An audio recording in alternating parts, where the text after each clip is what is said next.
मुंडा का जन्म 15 नवंबर 1875 में बिहार के उलिहातू गांव में हुआ था।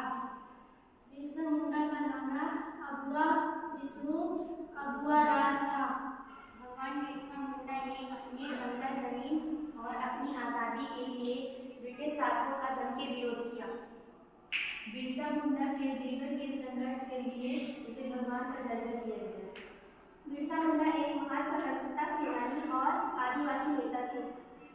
बिरसा मुंडा जी के पिताजी का नाम सुखराम मुंडा है। बिरसा मुंडा के माता का नाम कलमी खातून है।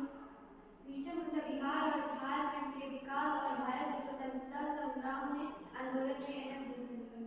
3 मार्च सन 1900 में अंग्रेजों द्वारा बिरसा मुंडा जी को गिरफ्तार कर लिया गया। उनके जन्मदिन को देश में जनजाति गौरव दिवस के रूप में मनाया जाता है। बहुत बढ़िया।